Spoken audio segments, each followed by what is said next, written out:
Bismillahirrahmanirrahim. Assalamualaikum warahmatullahi wabarakatuh. Alhamdulillahi wa kafa wassalatu wassalamu ala nabiyil mustafa wa ala alihi wa sahbihi wa man ihtada bihudahu amma ba'du. Allahumma 'allimna ma yanfa'una wanfa'na bima 'allamtana wa zidna 'ilman ya rabbal alamin. Kawan-kawan sekalian dimuliakan oleh Allah Subhanahu wa taala, kaum muslimin sekalian yang berbahagia. Alhamdulillah pada kesempatan di malam hari ini kita bertemu lagi di hari Kamis untuk kajian yang kedua membahas tema yang baru di hari Kamis di malam Jumat, ya. Tema pembahasan eh, salah satu bab pembahasan di ujung pembahasan disiplin ilmu usul fikih, ya.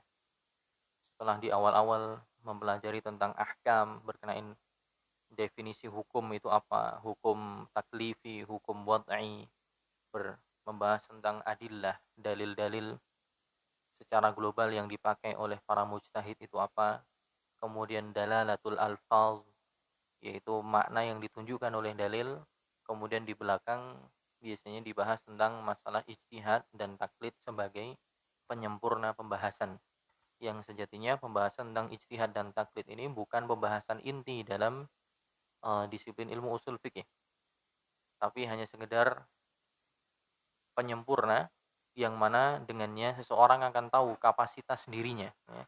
Seseorang akan tahu kapasitas dirinya sebenarnya sedang berada di level yang mana, gitu. Nah, kita baru membahas kemarin, ya, pembahasan tentang bentuk orang yang pertama. Jumhur ulama membagi pembagian manusia itu cuma dua, mujtahid sama muqallid. Walaupun sebagian ulama ada yang membaginya menjadi tiga, seperti Ibnu Hazm. Al-Imam Ibnu Hazm Al-Zahiri beliau membaginya tiga, mujtahid, muttabi' dan muqallid. Mujtahid, orang yang mencapai derajat ijtihad. Kemudian muttabi' bagi beliau adalah orang yang belum mencapai derajat ijtihad, tapi dia bisa beramal dan dia tahu dalilnya. Walaupun bisa jadi belum tahu bagaimana cara memahami dalilnya, tapi dia tahu dalilnya ini. Adapun yang paling bawah adalah muqallid, ya. Orang yang, ya, taklid itu nanti definisinya adalah qabulu qaulil ghairi bila hujjah. Menerima pernyataan orang lain dengan tanpa menyertakan dalilnya. Atau dalam definisi yang lain, qabulu qaulil qail wa anta la tadri min aina akhadahu. Menerima perkataan seseorang dan Anda tidak mengetahui dari mana asalnya diambil. Dan banyak definisi yang lain, ulama bermacam-macam, tapi ujungnya satu nanti. Bahwa intinya taklid itu ya sekedar menerima matengan hukum dari seorang mujtahid, dan si mujtahid tadi tanpa harus menyebutkan oh dalilnya ini, gitu. Pokoknya ditanya ini hukumnya apa, langsung dikatakan ini haram, ini mubah. Kemudian orang awam mengamalkan hal tersebut. Nah, itu nanti akan dibahas setelah definisi ijtihad. Ngapunten Mas Gatot, kalau dimatikan dulu gimana? Lumayan dingin. Oke, kemarin sudah dibaca, nggih, bab ijtihad. Al-ijtihad dulu lughatan badlul juhdi li idraki amrin syaqq. Secara etimologi, ijtihad itu adalah mengerahkan daya dan upaya untuk mendapatkan sesuatu yang berat, mendapatkan sesuatu yang berat. Adapun ijtihad dalam definisi ulama usul fikih adalah badlul juhdi li idraki al-hukmi syar'i. Ini belum diketahui hukumnya, ya, permasalahan-permasalahan baru, ya, dalam muamalat misalnya, dalam transaksi, apalagi zaman sekarang, ya, dengan kemajuan teknologi banyak transaksi-transaksi baru yang perlu digali hukumnya, hukum apa namanya Bitcoin dan yang lainnya, bagaimana hukum MLM, bagaimana hukum apa namanya transaksi-transaksi modern, ya, seperti itu bagaimana, itu perlu digali hukumnya. Proses ulama menggali hukumnya dengan menyesuaikannya dengan dalil itu namanya ijtihad. Oke, dan kemarin sudah disebutkan, sudah dibacakan dan sudah saya bacakan syarah dari Syekh Sastri, beberapa syarat, ya. Syekh Utsaimin menyebutkan dalam Al-Usul min Ilmil Usul syarat mujtahid itu ada 6 ya, syarat mujtahid ada 6. Kemudian diringkas oleh Syekh Satri menjadi syarat mujtahid ada 4. Yang mana 4 itu sebenarnya sudah mencakup 6 syarat yang disebutkan Syekh Utsaimin. Syarat pertama kemarin seorang mujtahid itu bisa dikatakan mujtahid atau wajib untuk beristihad atau juga syarat. Jadi ada 3 ya, syaratul jawaz, syaratul wujub dan syaratus sihhah. Jadi Syekh Satri mengatakan syarat-syarat ini adalah syarat mulai dibolehkannya orang ijtihad. Juga syarat-syarat ini adalah syarat keabsahan ijtihad dia. Juga syarat-syarat ini adalah syarat dia menjadi wajib untuk beristihad. Jadi kalau ada dalam diri seseorang 4 syarat ini, maka dia baru boleh untuk beristihad. Bahkan dia wajib untuk beristihad ketika menghadapi masalah yang belum ada hukumnya. Dan juga itu sebagai syarat ijtihadnya sah atau tidak. Syarat pertama kemarin disebutkan adalah mengenal dalil-dalil syar'i, ya. Mengenal dari dalil syar'i dalam permasalahan yang sedang digali hukumnya. Ya, dia paham yang ini hadisnya sahih atau enggak. Kalau Quran jelas sahih ya, Quran jelas sahih karena dia mankulun ilaina bil tawatur. Karena Quran itu lafadznya itu semua yang ada dalam Quran itu mankul sampai kepada kita dengan jalan mutawatir, secara mutawatir. Adapun hadis macam-macam, ada yang mutawatir, ada yang ahad. Hadis ahad terbagi 3 nanti, masyhur ya, kemudian gharib dan juga hadis ada yang ingat ya atau ada yang tahu? Aziz ya, hadis aziz. Nah, kalau hadis ada kemungkinan sahih atau ada kemungkinan dhaif. Nah, seorang mujtahid harus tahu dalil ini. Mana yang sahih, mana yang dhaif. Dan kemarin saya sampaikan bahwa terkadang ada ulama dia mencapai derajat ijtihad dalam kemampuan untuk mengetahui hukum. Tapi bisa jadi dia bukan mujtahid dalam mengenal sahih dan dhaifnya dalil. Maksudnya gimana? Dia kalau dipaparkan kepada dia dalil-dalil syar'i, dia bisa paham. Oh, dari kesimpulan ini wajib, dari kesimpulan ini makruh, dari kesimpulan ini misalnya mubah. Tapi untuk mengetahui argumentasi dalilnya ini apakah sahih atau enggak, dia tidak punya kemampuan untuk mensahihkan dan mendhaifkan. Maka dia pun menjadi muqallid juga. Dia menjadi muqallid dalam masalah pensahihan dan pendhaifan hadis. Ya misalnya ulama-ulama zaman sekarang misalnya yang mereka adalah dikatakan mujtahid dalam masalah fikih, tapi dalam masalah mengetahui kuat dan lemahnya hadis mereka bukan mujtahid. Maka mereka pun bertaklid kepada pensahihannya siapa? Syekh Albani misalnya. Bertaklid kepada pensahihannya Syekh Abdul Qadir Al-Arnaud misalnya. Bertaklid pada pensahihannya Syekh Syuaib Al-Arnaud ya misalnya, atau Syekh Ahmad Syakir. Nah, ini mereka ulama-ulama yang meneliti hadis sahih dan lemahnya. Dan ini tidak semua orang paham ya. Tidak semua orang paham. Orang yang bisa jadi paham fikih, usul fikih tapi dalam masalah ilmu hadis lemah. Makanya mereka bersandar kepada ulama yang punya wewenang untuk meneliti sahih atau lemahnya hadis. Jadi intinya poin pertama teman-teman sekalian, syarat menjadi mujtahid kemarin adalah dia paham dalil syar'i, dia menguasainya. Ya. Dan para ulama mengatakan tidak disyaratkan harus hafal. Yang penting dia tahu setiap masalah ini cara mencari dalilnya di mana. Ya paling tidak dia Bulughul Maram sudah khatam berkali-kali. Muntakol Akhbar ya dia sudah khatam berkali-kali. Umdatul Ahkam sudah khatam berkali-kali. Sehingga dia ketika ada masalah, ada masalah orang curhat kepada saya dalam masalah talak. Oh, ini berarti di bab nikah. Dicari hadisnya semuanya yang berkaitan dengan itu dan tidak ada hadis yang lain selain itu, kemudian dia beristihad dalam masalah itu atau dalam masalah fikih muamalah atau yang lainnya.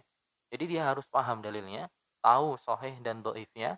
Kalau dia tidak tahu secara dirinya pribadi, dia bertaklid kepada ulama yang lain ya. Dan juga dia mengetahui mana dalil yang mansukh, mana yang belum.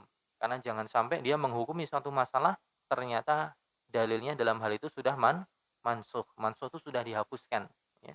Karena dalam syariat kita ada dalil-dalil yang dihapuskan, ada yang masih ya. Allah mengatakan manansakh min ayatin aw nunsiha na'ti bi khairin minha aw mithliha. Tidaklah kami hapuskan dari salah satu ayat, melainkan kami akan mendatangkan yang lebih baik dari ayat yang sudah dihapuskan tadi atau yang semisalnya. Dan itu yang dihapuskan itu bisa berlaku ayat, bisa berlaku hadis, ya. Seperti dahulu Nabi SAW melarang untuk mengkonsumsi daging kurban melebihi 3 hari. Ya. Nabi SAW pernah dalam satu kondisi ketika nyembelih kurban, sahabat dilarang untuk apa? Untuk menunda penghabisan daging. Tidak boleh disimpan melebihi 3 hari.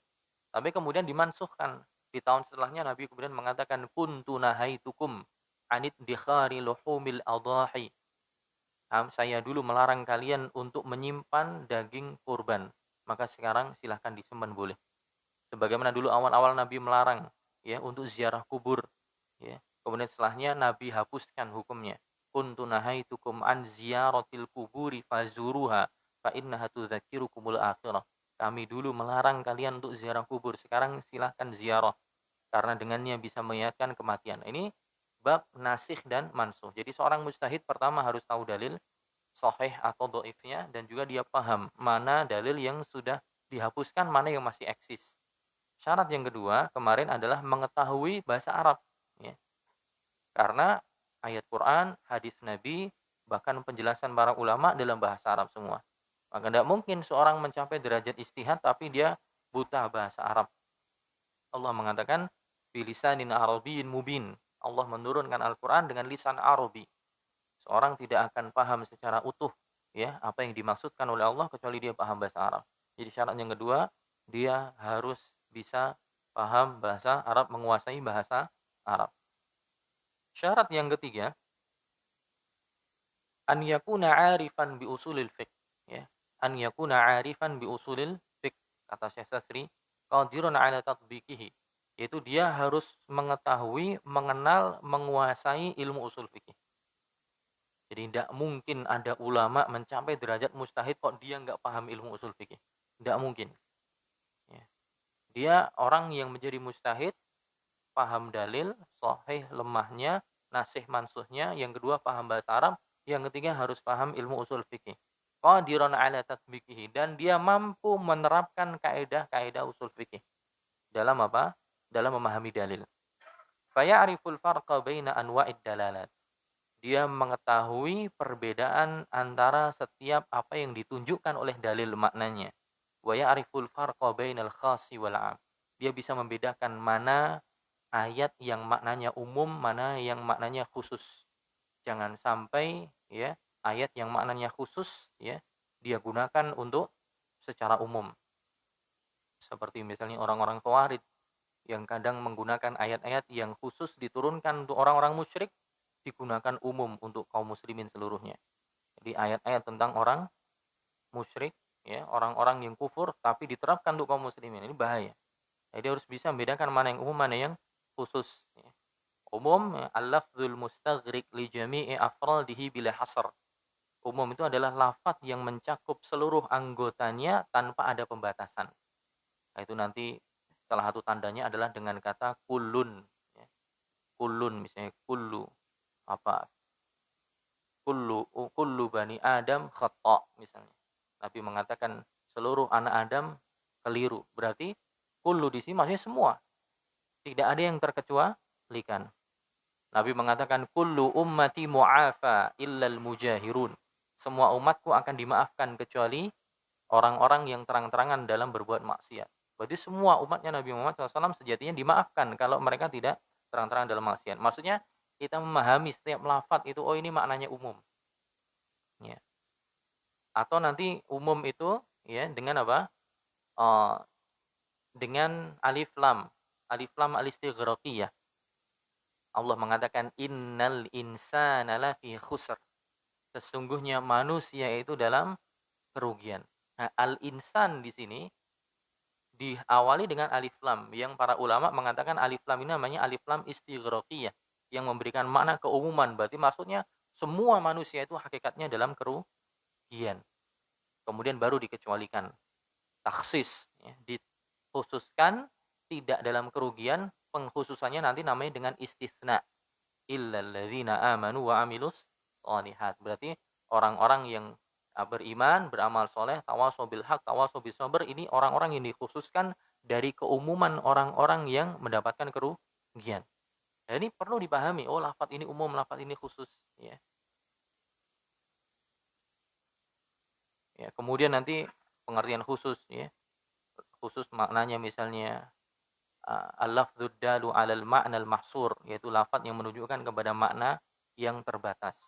Biasanya jika lafaz itu dengan angka gitu atau dengan nama orang tertentu. Nah, ini maknanya adalah khusus. Nah, itu harus bisa membedakan.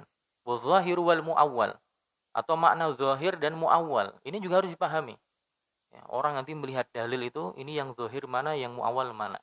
Oh, dalil yang zahir itu adalah mahtamala ma'nan, ya, ma'ahtimalil marjuh, yaitu suatu lafaz yang memberikan makna tapi ada kemungkinan makna yang marjuh, makna yang lemah.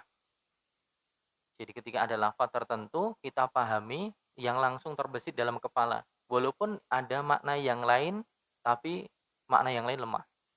Misalnya Nabi SAW mengatakan tawaddu'u min luhumil ibil. Nabi mengatakan tawaddu'u min luhumil ibil. Berwudulah kalian dari memakan daging onta. Nah, kita disuruh untuk berwudu. Makna zahir yang langsung dipahami oleh kita, wudu di sini maksudnya adalah ya wudu seperti orang sholat gitu. Itu namanya zahir. Itu makna yang langsung terbesit itu maksudnya adalah apa namanya?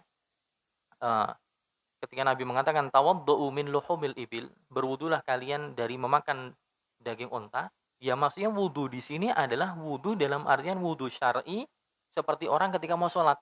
Itu makna zahirnya. Tapi ada makna yang marjuh, makna kemungkinan lain yang maknanya bukan seperti itu. Yaitu wudu dalam artian cuma cuci-cuci biasa. Nah, kita mengenal makna zahir ini, lafaz zahir ini bagian dari dalalah dari lafaz. Ini penting, harus bisa membedakan. Gitu. Ada juga muawwal. Ya. Muawwal ma humila lafzuhu ilal ma'nal marjuh ma'a qarinah. Muawwal itu adalah suatu lafaz yang makna dari lafaz itu kita angkut kepada makna yang lemah karena ada indikator tertentu. Seperti misalnya Allah katakan dalam Al-Qur'an, Allah mengatakan was'alil qaryah. Bertanyalah kepada kampung. Makna yang zahir yang langsung kita pahami apa? Ya kita suruh ngajak ngomong kampung. Tapi tidak mungkin. Ada makna yang lain yang jauh. Yaitu makna sejatinya bukan maksudnya kita bertanya pada kampung, tapi kita bertanya kepada penduduk kampung. Itu namanya muawwal, ditakwil, tapi dengan takwil yang sa'ig. Nah, itu nanti juga ada pembahasannya. Nah, seorang mujtahid harus paham di sini, mana umum, mana khusus, mana zahir, mana muawwal. Ya. Kemudian mana ya mujmal, mana mubayyan, mana yang mujmal, mana yang mubayyan. Mujmal itu adalah ma tawaqqafa fahmul murad minhu, ya. Sesuatu yang kita berhenti bisa memahaminya fi miqdarihi au fi kaifiyatihi au fi adadihi. Ya, dalam ukurannya atau bagaimana pelaksanaannya atau jumlahnya. Ada lafaz-lafaz yang masih mujmal. Ya, seperti sholat tarawih. Aisyah cerita. Ya, Aisyah cerita, maka Nabi SAW yusalli fi Ramadan wala fi ghairiha akthar min ihda asyrata rak'ah. Kana yusalli arba'an fala tas'al an husnihinna wa tulihinna. Thumma yusalli arba'an fala tas'al an husnihinna wa tulihinna. Thumma yusalli thalathan. Tidaklah Nabi SAW melakukan sholat malam di Ramadan maupun di luar Ramadan melebihi 11 rakaat. Beliau melakukan sholat 4 rakaat, jangan kamu tanyakan tentang panjang dan sholatnya dan bagusnya sholat Nabi. Kemudian beliau sholat lagi 4 rakaat, jangan kamu tanyakan tentang panjang dan bagusnya sholat Nabi. Kemudian baru sholat 3 rakaat. Nah, hadis ini menurut para ulama masih mujmal. Ma yatawaqqafu fahmul murad minhu fi kaifiyatihi au adadihi au miqdarihi. Suatu dalil yang kita masih terhenti cara pemahamannya dalam sisi bagaimana pelaksanaannya atau dalam jumlahnya atau dalam ukurannya. Yang kita masih belum jelas dalam hadis tadi, yang masih belum jelas apa? Kaifiyahnya. 443 itu bagaimana maksudnya? Kan masih belum jelas ini. Apakah 4 langsung salam? Apakah 4 2 rakaat di tengah duduk tasyahud awal? Ataukah maksudnya 4 itu 2 salam lanjut, 2 salam kemudian berhenti? Ini kan berarti masih apa? Mujmal namanya, global. Nah, oleh para ulama dikategorikan lafaz seperti ini masih mujmal. Perlu penjelas dari hadis yang lain. Oh, ternyata ada hadis yang lain yang menjelaskan. Sholatul laili masna masna. Salat malam itu dua, dua. Oh, berarti dalil ini menjelaskan dalil yang global yang tadi. Nah, yang penjelasan ini namanya mubayyin, itu penjelas. Nah, itu harus bisa membedakan mana yang mujmal, mana yang mubayyin. Nah, seorang mujtahid pertama tadi harus tahu dalil, sahih, dhaifnya, nasih, mansuhnya. Kedua harus paham bahasa Arab. Ketiga, ya, harus paham kaidah-kaidah dalam usul fikih. Dia menguasai ilmu usul fikih, menguasai bagaimana penerapan kaidah-kaidahnya, sehingga tidak keliru menerapkan kaidah dan dalam memahami lafaz dalam bahasa Arab. Umumnya, khususnya, mutlaknya, mubayyannya, mujmalnya, ya. Mutlak, muqayyad, ya. Allah mengatakan mutlak itu madalla ala haqiqah bila qaidin. Lafaz yang mutlak itu adalah lafaz yang menunjukkan kepada makna hakikat tanpa ada ikatan ciri tertentu. Misalnya Allah mengatakan bagi laki-laki yang menzihar istrinya, Allah mengatakan fatahriru raqabatin min qabli an yatamassa. Maka wajib bagi laki-laki yang dahulunya menzihar istrinya mengatakan, kamu sudah seperti punggung ibuku. Nah, ini harus disuruh untuk merujuk istrinya. Tapi sebelum merujuk istrinya, fatahriru raqabah, dia wajib untuk membebaskan budak min qabli an yatamassa, sebelum mereka berdua melakukan hubungan badan. Jadi suami yang ngomong, wahai istriku, kamu seperti punggung ibu saya, statusnya sudah seperti ibu saya. Ini hukumnya dia harus merujuk istrinya, kembali dari perkataan statementnya tadi, dan harus menggauli istrinya lagi, karena istrinya bukan ibunya. Keliru bagi suami ketika mengatakan kamu seperti punggung ibu saya. Di suami harus suruh rujuk kepada istrinya, melakukan hubungan senggama lagi, tapi sebelum itu sebagai bentuk hukuman kafarah, dia harus bebaskan budak dulu. Dan Allah menyebutkan di sini fatahriru raqabah. Membebaskan budak, raqabah. Raqabahnya adalah bentuk nakirah. Ya. Dan tidak ada sebutan sifat tertentu. Apakah budaknya harus beriman ataukah kufur. Berarti Allah menyebutkannya secara mutlak, tanpa ada ikatan harus punya sifat tertentu. Ini namanya lafaz yang mutlak. Nah, berarti kalau misalnya ada orang ditanya, ya misalnya orang melakukan zihar di zaman Nabi misalnya, kemudian dia pengen terujuk, gimana? Apakah dia kewajibannya apa? Oh, wajib membebaskan budak gitu. Kemudian dia tanya lagi, budaknya harus gimana? Apakah yang penting budak saja ataukah harus muslim? Nah, dia harus paham, oh ternyata di ayat Allah cuma bilang fatahriru raqabah. Allah cuma menyebutkannya secara mutlak. Tidak ada sifat tertentu yang tersemat dari budak itu. Oh, berarti boleh apa saja. Yang penting budak. Ya. Entah muslim atau non muslim. Kenapa? Karena dia pahami bahwa lafaz tahriru raqabah di sini lafaz mutlak. Walaupun nanti kemudian pembahasannya akan beda lagi ya. Ketika dalam beberapa permasalahan ada sebab yang sama, tapi di ayat yang lain ada qaidnya. Di masalah zihar tahriru raqabah tanpa sifat beriman, tapi di masalah qatlul khata' Allah menyebutkan ya tahriru raqabatin mu'minah. Itu membebaskan budak yang beriman. Nah, gimana? Ketika di tema yang lain Allah menyebutkan membebaskan budak beriman, di sini cuma membebaskan budak yang bebas apa saja, gimana? Apakah yuhmalul mutlaq 'alal muqayyad? Apakah tema makna mutlak ini diangkut kepada yang terikat, berarti harus apa? Beriman. Nah, itu nanti pembahasan beda lagi. Intinya teman-teman sekalian, syarat yang ketiga adalah orang tersebut jadi mujtahid harus paham ilmu usul fikih. Harus paham dalalatul alfaz.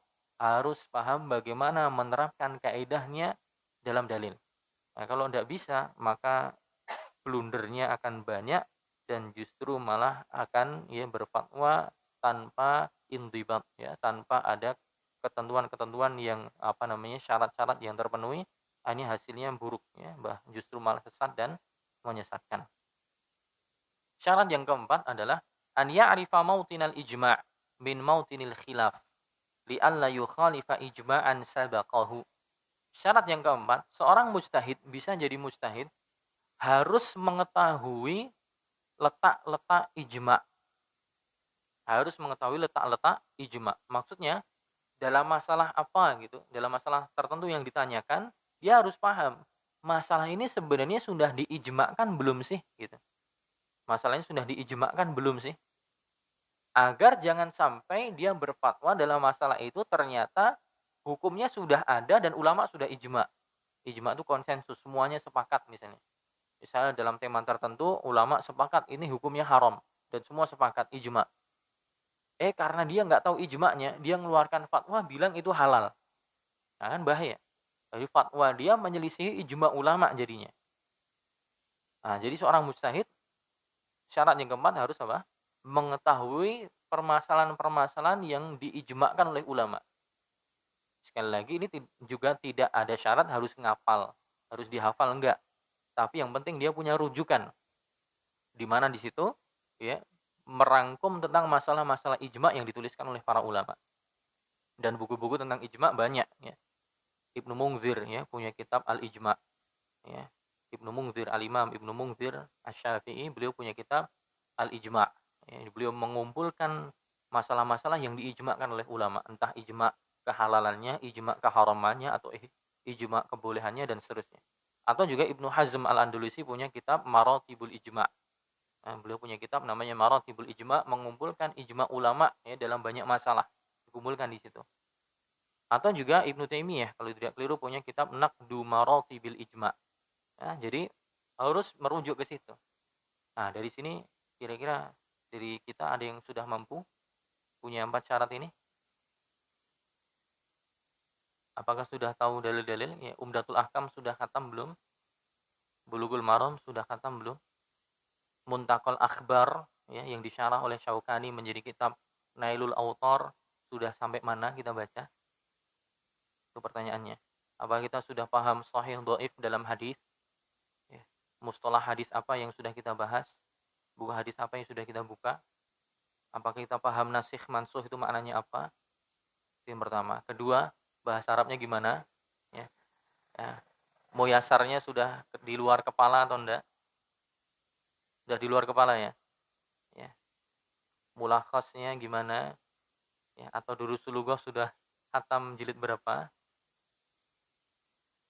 Atau pembahasan kemarin atau tadi Al-Muwatta' fil I'rab gimana, sudah paham bahasa Arabnya?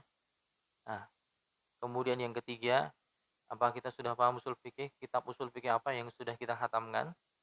Al-Waraqat lil Juwaini sudah khatam belum? Al-Usul min Ilmil Usul Syekh Utsaimin sudah pernah baca belum? Al-Bulbul Najmuddin At-Tufi sudah pernah dengar belum? Jauh kan? Jauh. Jadi kita sebenarnya masih sangat jauh dengan nama penuntut ilmu yang hakiki gitu. Kita baru sekedar masuk pada taraf pencinta ilmu gitu. Baru lagi senang ilmu gitu. Tapi kalau penuntut ilmu masih. Karena penuntut ilmu itu dia menggabungkan antara hafalan, antara pemahaman dan yang lainnya. Maka di sini kenapa saya bahas tema ini agar kita mawas diri gitu. Jangan sampai dari 4 poin tadi kita masih banyak yang termasuk saya sendiri saya masih sangat jauh dari apa yang disebutkan di sini, tapi kita tetap belajar terus gitu. Maksudnya jangan sampai kita nanti jadi orang-orang yang jadi singa dan macan ketika di media sosial. Masya Allah, setiap tema pembahasan galak, tema ini ikut semua, yang viral ikut nimbrung semua, tapi hadis arba'in saja belum khatam, bahasa Arab Durusul Lughah jilid 1 aja belum khatam gitu kan jadi malu sendiri gitu. Masih banyak hal yang perlu diperbaiki. Nah, ini syarat-syarat mujtahid seperti itu. 4 tadi yang disebutkan. Nah, kemudian selanjutnya wal ijtihadu qad yatajazza. Mana ini yang baca? Atau saya aja yang baca ya. Syekh Utsaimin mengatakan wal ijtihadu qad yatajazza fayakunu fi babin wahidin min abwabil ilmi. Dan ijtihad itu terkadang dia tidak harus keseluruhan. Jadi orang itu bisa aja mencapai mujtahid tapi tidak keseluruhan dalam semua tema bab masalah agama. Tapi dia bisa dikatakan mujtahid dalam satu bab atau beberapa tema agama saja. Au fi mas'alatin min masailih, atau beberapa permasalahan dalam permasalahan agama. Dan itu yang disebutkan juga oleh Ibnu Qudamah dalam Raudhatun Nazir. Beliau juga menyebutkan bahwa seorang itu bisa aja dia mencapai level mujtahid dalam bab tertentu saja. Jadi fulan mujtahid dalam fikih muamalah. Tapi bisa jadi fulan bukan mujtahid dalam bab pernikahan. Maksudnya bukan masuknya pernikahan di sini bukan praktek nikah, bukan ya, tapi maksudnya ilmu berkaitan dengan pernikahan. Bisa saja orang mencapai derajat ijtihad dalam tema jihad. Jadi masalah kapan boleh jihad, kapan nggak boleh, kondisi jihad seperti ini gimana, hukum bom bunuh diri gimana, itu dia paham detail masalah itu. Tapi bisa jadi dia wawasannya nol dalam masalah muamalah. Bisa saja ada orang yang mujtahid dalam tema umroh dan haji. Dalam umroh dan haji dia mujtahid. Gimana sekarang haji zaman sekarang, hukum tawaf kok sekarang tawafnya di atas Ka'bah. Ya kan? Tawaf sekarang kan ada 3 lantai. Kalau dulu kan cuma 1 lantai. Sekarang ada lantai 1, lantai 2, lantai 3. Nah, gimana tuh orang yang tawaf di lantai 3? Berarti dia tawafnya di atas Ka'bah. Hukumnya gimana? Kan itu masalah nawazil, masalah-masalah kontemporer. Yang zaman dulu tidak ada. Ini kan perlu diijtihadkan untuk diketahui hukumnya. Gimana hukumnya sekarang orang kalau naik pesawat? Orang dulu kalau naik haji ketika arahnya dari Yaman, dia harus berhenti dulu ketika mau haji atau umrah, turun di Yalamlam. Tempat khusus untuk apa? Untuk berihram. Ya. Dan orang Indonesia itu di situ mikotnya. Ya, atau nanti yang dari Madinah di Bir Ali. Nah, ini gimana sekarang kalau orang datangnya lewat apa? Jalur udara. Dia melewati mikot tapi di udara, di atas pesawat. Gimana itu? Boleh enggak ihram di atas pesawat? Itu kan perlu apa? Dibahas. Ya.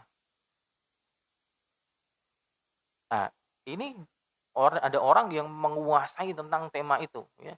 Tema tentang masalah ijtihad dalam masalah haji dan umrah. Nah, bisa jadi ada orang-orang yang dia menekuni bidang itu karena dia hidup di Mekah bertahun-tahun, di situ berkecimpung dengan masalah haji dan umrah, dia bahas tentang masalah itu, akhirnya dia menguasai masalah itu. Jadi sehingga dia paham.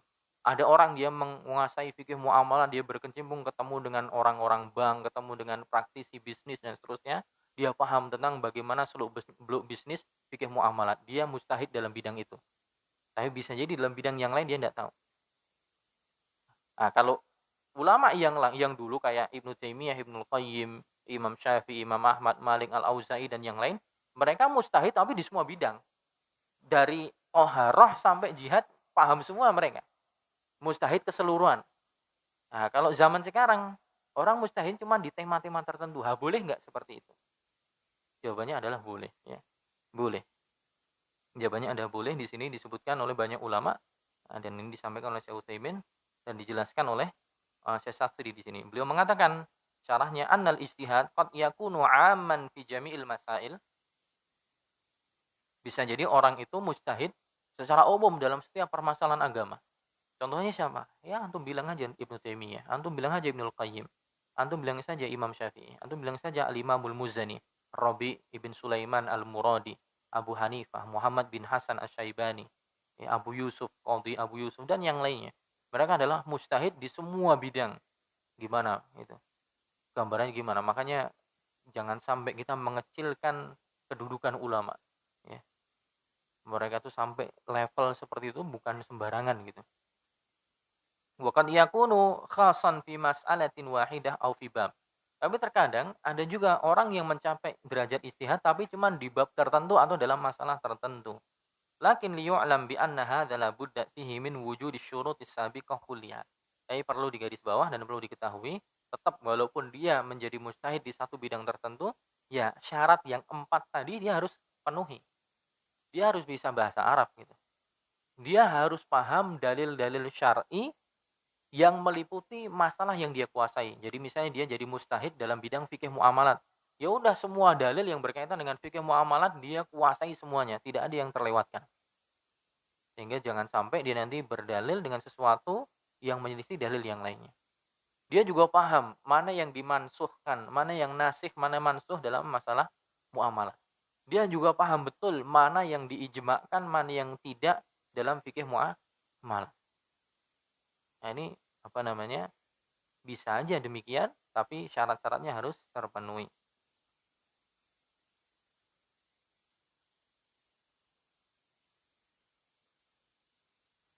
Jadi nggak bisa kemudian seenaknya orang mengatakan, oh saya akan beristihad dalam bab jihad misalnya.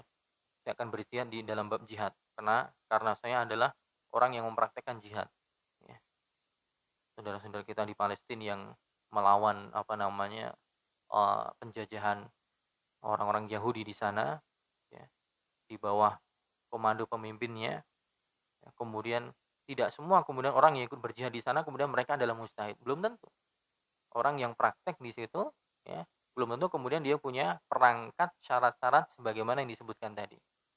Jadi tetap syaratnya dia harus terpenuhi 4 syarat tadi. Atau belum tentu juga orang yang tiap hari jadi tour guide ya, tour guide umroh atau tour guide haji, ya, dia menjadi mutawif pembimbing kemudian saya akan beristihad dalam masalah haji dan umroh. Lihat dulu, nah, apakah benar dia paham ilmu usul fikih, apakah dia paham bahasa Arab ataukah cuman bahasa Arabnya amiyah, ente syugul huna, kamu sana ente syugul gitu. Ya, cuman pakai bahasa amiyah gitu kan. Ya. Ah, ini tidak bisa bahasa Arab sejatinya. Ya. Sadiq, ya. Sadiq, ente roh. Gitu. Wahai kawan, kamu kemana mau pergi gitu. Ini bahasa-bahasa kesannya Arab tapi sejatinya amiyah. Berarti dia sejatinya belum paham bahasa Arab. Kalau dipraktekkan suruh buka buku usul fikih belum tentu paham.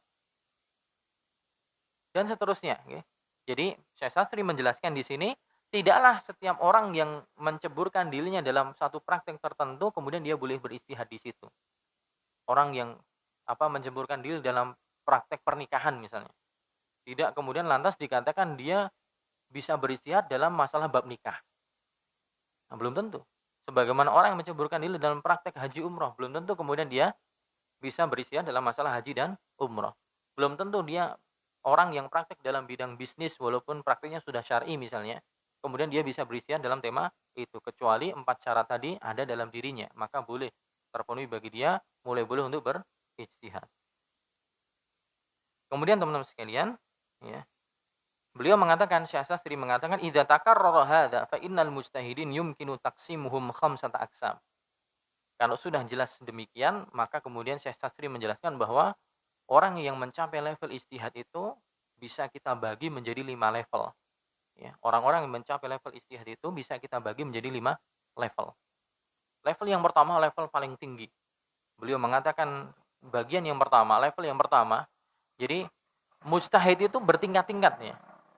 Sebagaimana Nabi kan juga bertingkat-tingkat. Nabi dan Rasul mereka sekelompok yang sama, tapi kan levelnya beda. Ada level yang paling top Nabi Muhammad SAW. Kemudian setelahnya adalah para ulul azmi dari kalangan Rasul. Ya. Ibrahim, Nuh, Musa, Isa. Kemudian level yang paling tinggi setelahnya ya adalah setelah paling tinggi adalah Nabi Muhammad SAW. Kemudian ulul azmi minar Rasul. Kemudian setelahnya ya nabi-nabi yang diajak ngomong langsung oleh Allah. Ya. Nabi Musa, Nabi Muhammad, Nabi Adam alaihissalam, kemudian nabi-nabi yang lain. Makanya Allah katakan tilkar rusulu faddalna ba'dhum 'ala ba'd. Mereka lah para rasul yang kami berikan keutamaan sebagian mereka melebihi sebagian yang lain. Jadi orang yang mencapai derajat nabi dan rasul pun bertingkat-tingkat. Sebagaimana mujtahid, orang yang mencapai derajat ijtihad itu tidak selevel. Level yang paling tinggi ya, sebagaimana para ulama menjelaskan di sini Syekh Sastri juga menyebutkan adalah al-mujtahidul mutlak. Mujtahid mutlak. Siapa mujtahid mutlak itu? Al-muradu bihi alladhi yakunu mustaqillan fi furu'ihi wa fi usulihi ghairu mutaqayyid bi madhhab. yaitu adalah orang yang berdiri sendiri dalam cabang-cabang fikih yang dia putuskan. Itu pendapat cabang-cabang fikihnya dia berdiri sendiri.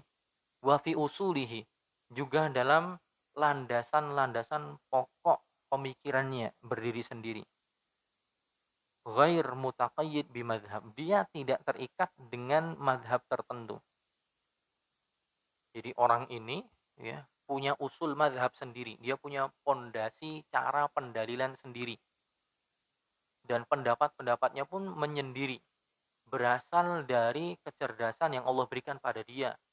Dia bisa merumuskan dalil, merumuskan kaidah, bisa istilahnya itu mengkodifikasi gitu. Jadi sesuatu yang belum terwujudkan dia kodifikasi menjadi kode-kode tertentu dan kaidah-kaidah tertentu. Dia yang mencetuskannya gitu. Tentunya dengan taufik dari Allah Subhanahu wa taala. Sehingga dari landasan-landasan dasar-dasar cara pendalilan tadi nanti furu' atau cabang pemikirannya juga nanti akan sendiri. Orang yang demikian siapa mereka? Fayakunu fi usulil fiqhi lahu aqwalun istihadiyah. Jadi dalam masalah usul fikih dia punya pendapat tersendiri, ya. Wa yakunu fil furu'i aidan lahu aqwalun istihadiyah. Dalam furu' pembahasan fikihnya pun mereka juga punya pendapat-pendapat yang menyendiri atau yang independen. Wa hadza sinfun nadirun jiddan, yang demikian sangat-sangatlah jarang. Nah, para ulama menyebutkan orang-orang yang mencapai mujtahid mutlak itu siapa? Ya para imam madhab. Imam Malik, ya. Dari Imam Abu Hanifah, ya. Mujtahid mutlak itu seperti apa? Abu Hanifah, Malik, Syafi'i, Ahmad, dan yang selevel dengan mereka Sufyan Ats-Tsauri, ya. Al-Imamul Auza'i, Al-Imam Laits bin Sa'ad, ya. Al-Imam Ibnu Jarir At-Tabari, ya. Kemudian Abu Dawud Az-Zahiri. Ini orang-orang yang mereka tidak bergantung dengan yang lain. Tapi bukan berarti mereka mengeluarkan dari hawa nafsunya, enggak. Jadi mereka itu adalah orang yang memunculkan kaidah dari apa yang mereka pahami dari Quran dan hadis. Jadi Quran dan hadis seperti ini, pendapat sahabat gini, kemudian mereka simpulkan dari informasi yang sudah mengendap dalam pikiran mereka, dikeluarkanlah kaidah, gitu. Dan kaidah itulah yang kemudian nanti menjadi usulul madhab, menjadi pondasi bagaimana mereka nanti berpijak dalam mengambil keputusan hukum dari setiap masalah yang dihadapi. Dan nanti kadang mereka berbeda-beda. Seperti nanti usul madhabnya imam yang 4 dengan madhab Zuhiri beda. Misalnya dalam madhab yang 4, ya Abu Hanifah, Imam Malik, Syafi'i, Ahmad, mereka menggunakan dalil qiyas. Tapi madhab ahlu Zuhir nggak pakai. Nah, mereka seperti itu bukan karena hawa nafsunya, mereka memahami, ya, yang ini pakai qiyas boleh, yang ini mengatakan tidak boleh. Nah, itu nanti tentunya pembahasannya panjang. Atau kemudian nanti ya dalam mazhab Abu Hanifah, Imam Ahmad bin Hambal, Asy-Syafi'i, mereka tidak menggunakan amal ahlul Madinah. Sedangkan Imam Malik mempraktekkan salah satu dalil untuk menentukan hukum adalah amalu ahlul Madinah. Jadi apa yang dipraktekkan oleh penduduk Madinah. Bisa jadi terkadang nanti ada hadis, ternyata hadis ini menyelisih praktek ahlul Madinah. Maka yang diambil nanti prakteknya ahli Madinah. Karena Imam Malik kan tidak keluar dari Madinah. Beliau ketemu dengan sahabat. Ya. Ketemu dengan tabi'ut tabi'in. Imam Malik itu berguru kepada maulanya Ibnu Umar. Ya. Bekas budaknya Abdullah bin Umar. Jadi Imam Malik itu ketemu dengan tabi'in. Jadi Imam Malik itu tabi'ut tabi'in. Dan beliau tinggal stay di Madinah. Dan beliau melihat aktivitas penduduk Madinah dalam ibadahnya, dalam muamalahnya, harus berkaitan dengan agama. Menurut beliau, apa yang diamalkan oleh ahli Madinah ini menunjukkan apa yang dulu dipraktekkan oleh Nabi SAW. Makanya beliau anggap itu sebagai dalil. Adapun ulama yang lain mengatakan, ya, tidak dipakai. Karena apa yang dilakukan oleh ahli Madinah itu bukan ijma. Karena sahabat Nabi SAW setelah Nabi wafat, mereka tidak hanya di Madinah saja, berpencar-pencar. Ada yang keluar ke Irak, ada yang keluar ke Mekah, ada yang keluar di Syam. Bisa jadi apa yang dilakukan di Madinah itu berselisih dengan sahabat yang praktekannya di Syam atau di Irak atau di Mekah. Maka ini tidak terhitung sebagai ijma. Dan seterusnya, ya, usul madhabnya berbeda. Nah, orang-orang yang mencapai mujtahid mutlak di sini, dia yang bisa merumuskan kaidah bagaimana cara berdalil dan bagaimana memahami dalil dengan sendirinya dari taufik dari Allah Subhanahu wa taala.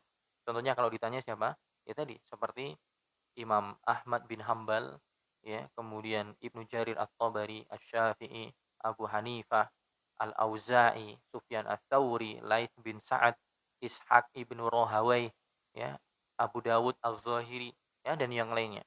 Mereka orang-orang yang tidak tergantung dengan yang lain. Nah, ini yang levelnya paling tinggi. Level yang kedua adalah ashabul wujuh fil madhab. Ashabul wujuh fil madhab. Para mujtahid ashabul wujuh namanya. Ini adalah para ulama yang dari apa namanya kaidah pengambilan hukum masih terikat dengan madhab tertentu. Ya, disebutkan ya oleh Syekh At-Tatri, haula yuwafiquna a'immatahum fil qawaid al-usuliyah walakinnahum yurajjihuna aqwalan kharijal madhab wa yakhtaruna aqwalan mukhalifatan lima fi madzahibihim. Jadi mereka adalah orang-orang ulama yang mencapai derajat ijtihad level tinggi, tapi mereka dalam kaidah penyimpulan hukum masih menggunakan kaidah yang ditetapkan oleh mazhab tertentu. Jadi dia masih memakai tata cara pendalilannya Imam Syafi'i misalnya. Dia masih memakai pendalilannya, tata caranya Imam Ahmad misalnya. Dia masih memakai tata cara pendalilannya Imam Malik atau Imam Abu Hanifah. Tapi terkadang mereka nanti punya pendapat tersendiri yang menyelisihi imamnya. Kenapa? Karena melihat pendapat yang diambil oleh imamnya itu lemah dan dia ngambil pendapat yang lainnya. Menurut ijtihad dia rojihkan pendapat yang ada di luar. Wallahu a'lam bishawab, salah satu contohnya mungkin kalau dalam mazhab Hambali adalah Ibnu Qudamah. Ibnu Qudamah Al-Maqdisi. Ibnu Qudamah Al-Maqdisi jelas ma'ruf dia adalah ulama besar mazhab Hambali. Dia ulama besar mazhab Hambali. Dia mengambil usul ya bagaimana kaidah memahami dalilnya dari Imam Ahmad. Cuman terkadang beliau di kitab beliau Al-Mughni, kitab Al-Mughni yang berjilid-jilid itu Masya Allah ya, berapa mungkin lebih dari 10 jilid. Itu terkadang beliau dalam satu permasalahan beliau malah merojihkan pendapat di luar mazhab Hambali. Ya. Di luar mazhab Hambali malah beliau rojihkan. Tapi beliau masih apa? Terikat dengan usul mazhab Hambali. Tapi dari kaidah itu terkadang beliau keluar dari mazhab yang lain karena menganggap yang lain lebih kuat. Atau mungkin kalau dalam mazhab Imam Malik seperti Ibnu Abdul Bar, ya. Al-Imam Ibnu Abdul Bar. Itu beliau kadang seperti itu juga. Beliau masih terikat dengan bagaimana cara pendalilannya Imam Malik, tapi dalam beberapa permasalahan justru beliau kadang malah menguatkan pendapat di luar mazhab Malik. Atau kalau dalam mazhab Syafi'i mungkin seperti Imam Nawawi. Dalam mazhab Abu Hanifah seperti Imam Abu Yusuf dan apa namanya gurunya Al-Imam Syafi'i, apa namanya si Muhammad bin Hasan Asy-Syaibani dan yang lainnya. Nah, ini mereka jadi levelnya itu sudah hampir mendekati imamnya. Cuman mereka masih belum bisa terpisah dengan usul yang telah dibangun oleh imamnya. Nah, itu namanya ashabul wujuh. Ini yang level kedua.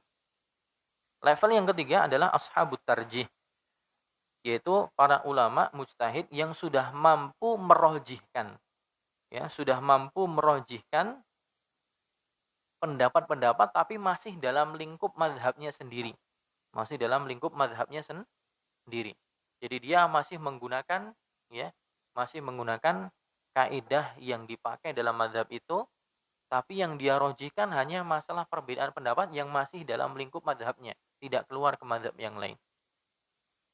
Nah, ini mungkin seperti ya kalau dalam mazhab Imam Ahmad seperti Al-Imamul Buhuti, Al-Imamul Hajawi, ya. Kemudian Al-Imamul Mardawi dalam kitab Al-Insaf dan yang lainnya. Dan seterusnya ya. Ada juga nanti ashabut takhrid, ashabul hifz dan yang lain. Jadi mereka bertingkat-tingkat dan para ulama yang disepakati oleh para ulama kita bolehnya bertaklid kepada siapa? Bertaklid dalam artian adalah kita mencari masalah ini hukumnya apa kepada ulama yang model seperti apa. Kata Syekh Satsri, wa yajuzul amal bi fatwahum wa haula'il asnafus tsalatsa yajuzu taqliduhum wa yajuzul amal bi fatwahum bil ittifaq. Dan tiga kelompok yang pertama tadi yaitu mujtahid mutlak sekelas Imam Syafi'i, Ahmad, Ishaq bin Rahawai, Laits bin Sa'ad dan semisalnya. Kemudian level bawahnya sekelas seperti An-Nawawi ya. Kemudian Muhammad bin Hasan, Ibnu Abdul Bar dan yang lainnya. Kemudian level yang bawahnya lagi yaitu mujtahid yang merojihkan pendapat yang masih dalam lingkup madhab. Nah, tiga level inilah yang disepakati oleh para ulama boleh bagi kita untuk bertaklid kepada mereka. Boleh bagi kita untuk bertaklid kepada mereka karena mereka memang ulama mujtahid, ulama yang sampai derajat ijtihad. Adapun yang dua yang bawah itu yang diperselisihkan, yang ashabut takhris dan ashabul hifzi. Sekali lagi kita garis bawah ya. Kita garis bawah nanti akan masuk pembahasan taklid, kita paham seperti apa yang dimaksud taklid itu seperti apa. Ya. Yang sering dibahas ya oleh para asatidzah, kita tidak boleh taklid itu maksudnya adalah taklid buta. Ya. Dan juga taklid mengikuti ulama dalam masalah mengharamkan apa yang Allah halalkan atau menghalalkan apa yang Allah haramkan. Jadi pembahasan taklid itu luas, harus diperinci. Taklid itu seperti apa? Justru orang awam yang nggak tahu dalil, nggak bisa menyimpulkan hukum, ya kewajiban dia taklid. Ya. Dari mana dalilnya? Dalilnya firman Allah Ta'ala, Fas'alu ahla dzikri in kuntum la ta'lamun. Bertanyalah kepada ulama kalau kalian tidak tahu tentang masalah yang kalian hadapi. Dalilnya apa? Hadis riwayat Abu Dawud. Nabi SAW mengatakan ketika ada orang ya sahabat yang jihad, ya kemudian kepalanya kebacok, sobek, ya kan? Kemudian malam hari tidur junub. Kemudian pagi hari subuh pengen sholat subuh. Kemudian dia bingung. Waduh, saya junub, tapi kepala saya bocor. Gimana? Apakah saya cuman tayamum saja ataukah saya apa? Harus mandi besar? Kan junub tuh. Junub harus mandi besar. Ada sahabatnya yang berfatwa, "Oh, kowe kudu mandi besar. Wong junub kok." Akhirnya dia mandi besar sebelum sholat subuh. Akhirnya dia mandi besar, guyur, airnya masuk ke kepala, masuk ke kotak, mati. Kemudian mereka pulang ke Madinah menceritakan kejadian itu. Gimana? Nabi mencela. Ala sa'alu idza lam ya'lamu fa inna syifa'al 'ayyi su'al. Kenapa kalian tidak bertanya kepada ahli ilmu jika kalian tidak mengetahui? Sungguh obat dari kebodohan itu adalah bertanya. Nah, itu orang yang tidak tahu ilmunya itu tanya sama ulama gitu. Dan Imam Syafi'i, Nawawi, Ibnu Abdul Bar, ya, Al-Buhuti dan yang lainnya adalah mereka orang yang disepakati keulamaannya. Orang yang disepakati boleh untuk diikuti pendapatnya. Gitu. Jadi jangan dipukul rata ya. Pemahaman yang sering diangkat taklid itu tidak boleh, itu maksudnya adalah taklid buta. Yaitu ketika apa? Ketika sudah datang kebenaran dan apa yang kita lakukan salah, kok kemudian kita tetap kekeh dengan kesalahan kita, nah itu yang namanya taklid a'ma yang haram. Atau taklid dalam artian apa? Mengikuti ulama, ini padahal perkara ini jelas haram, tapi ulama itu bilang halal, kemudian kita ikut. Atau perkara ini halal, ulama itu bilang haram, kita ikuti. Itu disebutkan dalam kitab Tauhid ya, Syekh Muhammad bin Abdul Wahab tentang bab apa? Tidak bolehnya apa? Ta'atu al-ulama wal umara fi tahlili ma harramallah atau tahrimi ma ahallallah. Jadi perlu dirinci. Jadi ada yang memang boleh bahkan itu menjadi apa yang kita lakukan, ada yang memang terlarang. Ini perlu dibedakan, tidak boleh dipukul rata.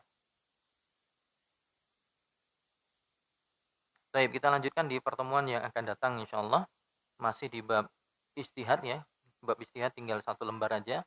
Mungkin pertemuan akan datang kita sudah masuk ke pembahasan apa itu taklid. Wallahu a'lam bishawab. Subhanakallahumma bihamdika asyhadu an la ilaha illa anta astaghfiruka wa atubu ilaik. Assalamualaikum warahmatullahi wabarakatuh.